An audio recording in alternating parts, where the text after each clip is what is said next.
Hello, everyone. Thank you so much for joining. Hello. As a Hi, Carter. reminder, Hi, Kennedy. As a reminder to everyone, please remain muted in between questions so we get the best quality audio. We will go in the order in which I say, and we'll try to get through as many in the 15 minutes that we have allotted. Also ask that you please ask specifically to which person you'd like to ask the question so we can get through as many and we know who should answer. So first up, we'll start with Victor from FanDads. Please unmute, ask your first question. Hello, real quick, my name is Victor Aragon. I'm from Chicago, representing the FanDads. My question for all of you, for the three of you, is that when you receive the script, obviously you're reading it, and in your head you're envisioning how it's going to look. Was there a certain scene or a moment that you were just like, I can't wait to see how this looks on the big screen, and then when you saw it, you were just like blown away? So really quickly, Getty and I didn't receive the script, so that answer goes to Christopher Sean. I read the script and I cried 3 times reading it. I just thought it was the best script I've ever read.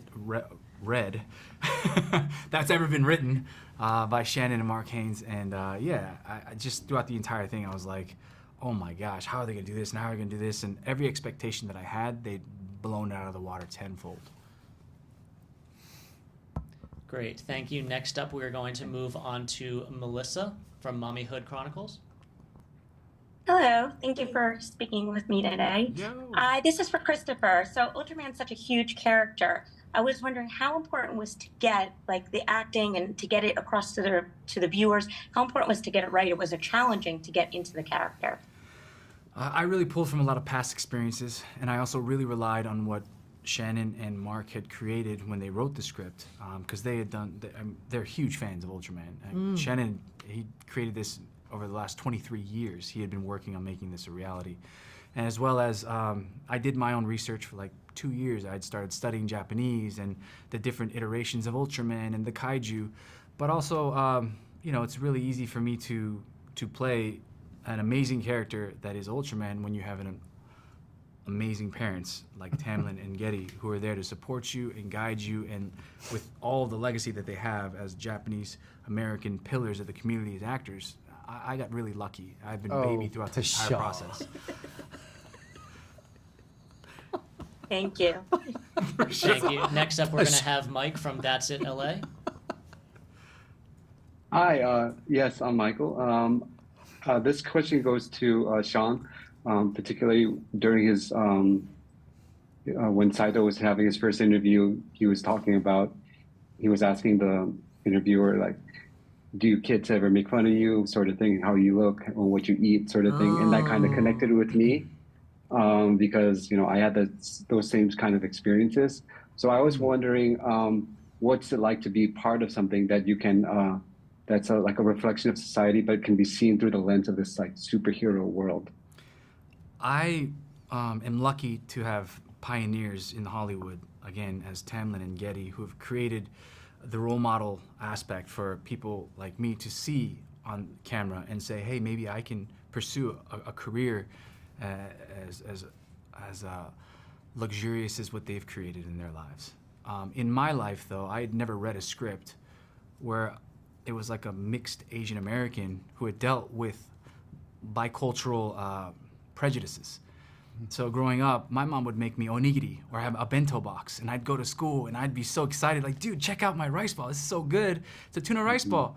And my friends would be like, ew, dude, I'm eating a PB&J. And I was like, and I'd be so embarrassed that the next day I'd come to school and I'd be like, hey, you want to trade? Like, I really want that PB&J. And I'd trade out my meals that I really wanted because I wanted to fit in.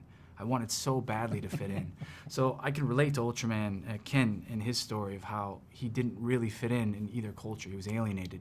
So yeah, it was just like there's so much in my life that intertwined with Ken Sato that I didn't feel like I had to pull from much. Thank you. Thank you. And then finally, we're going to come to the Patricios, which we have Christina, Carter, and Kennedy. And I believe Carter and Kennedy are asking the questions. Hi, my name's Kennedy, and I'm from the Patricios. My question is for all three of you, and it's what was your favorite scene in the movie?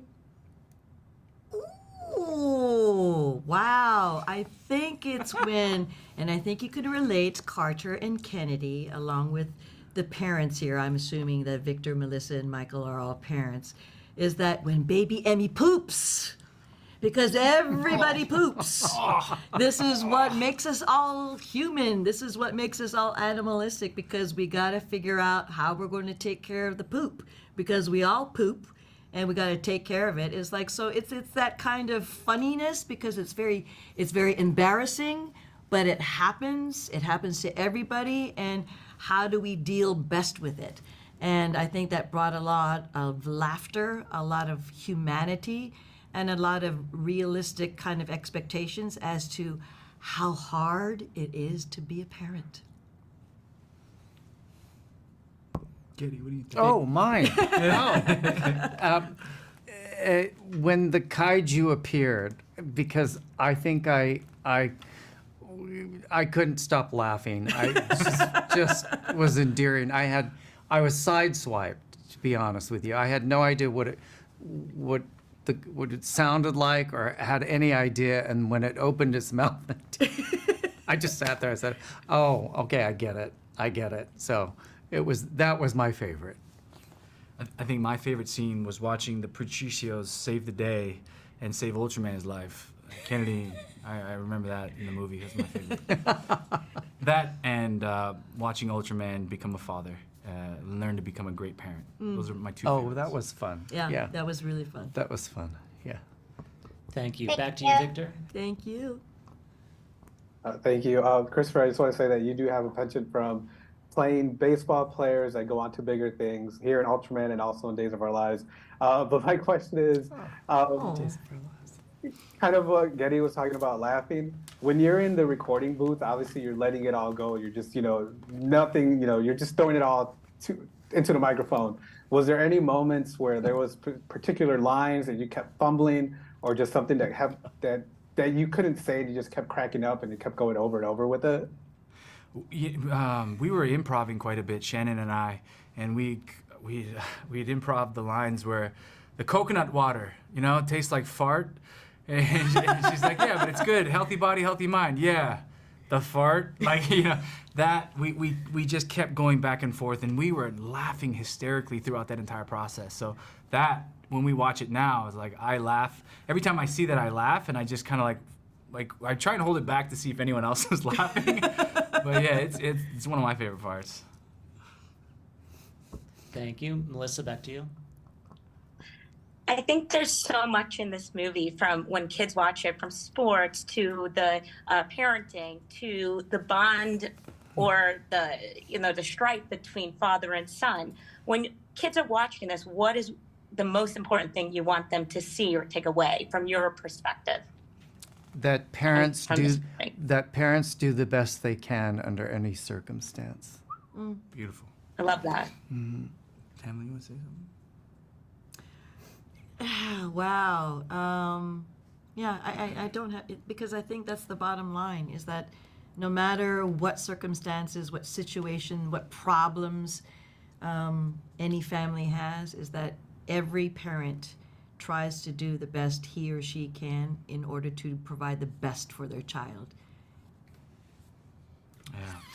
I'll say parents are people too. Yeah, As a little kid, you don't realize that your parents were also kids. we're also kids. And we're still learning. Yeah. And we're still growing. Yeah.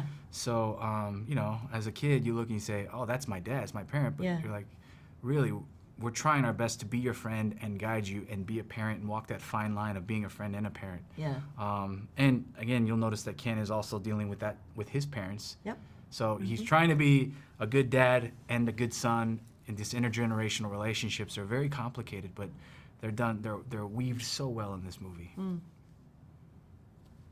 Thank you. That's what I took away from it too. So I wanted to see if you all agree. Thank you for that. Michael, sir. Yes. A little bit of a fun question. What was the research process like? Did you guys go actually, in terms of like doing research on the Ultraman, but also like baseball games or probably cooking curry and stuff like that? What was that like? Excuse me, we all know how to make curry. It's Yeah. like, yeah, we're See, I don't Japanese know. Americans. I don't know. Every Japanese American knows how to make curry. But baseball, all it means is this. But Christopher Sean, when he got the role, 2.5 years ago? He Yeah. really delved into the lore of Ultraman, and he can speak more to I think that. he educated and us. he educated us. I studied for 2 years, not only Japanese to be better. I used to be fluent as a kid in speaking Japanese, but I lost it. When you don't use it, you lose it. So I studied and I learned how to speak Japanese again, very conversationally, and I learned all about Ultraman. I rewatched the original Ultraman, Ultra 7, Return of Ultraman. I studied every iteration of Ultraman, so you could put a picture up, quiz me. I'll probably get 60% wrong now, but I'll try my best. I've studied, I know them. I know all the kaiju from the original Ultraman series, and I'm still working on building up my my Wikipedia in my head. Your Ultramedia. Yes. There we go. Thank you very much. Carter, you're up, sir. Yo. Yo. Hi, I'm Carter with the Patricios, and my question is for Christopher. What made you want to be part of this film? Honestly, I love Ultraman. I've grown up loving Ultraman for a very long time, and my mom being Japanese, I think any kid wants to make their parent proud. And my mom being Japanese, I wanted to portray this Japanese superhero and make her proud and be like, my son's a Japanese superhero. So for me, it was a really, really important and impactful role that I got to undertake. And again, when I go to find out that Geri Watanabe and Tamlin Tomita, again, some of the most prestigious Japanese American actors in Hollywood are going to play my parents, like, it was really cool. It was like a no-brainer. It's the cherry on top, right? So playing a superhero is really cool, and working with really cool people is double cool. You know what I'm saying, Carter? Thank you. Thank you. All right. Unfortunately, that's all the time that we have. Oh, Thank you all so wow. much for coming in. We appreciate it. Say your goodbyes and head on out. Thank Thank you. you. Everybody. Thanks, Have a Melissa, great day. Victor, Thank you. Michael. Bye. Take care, everyone.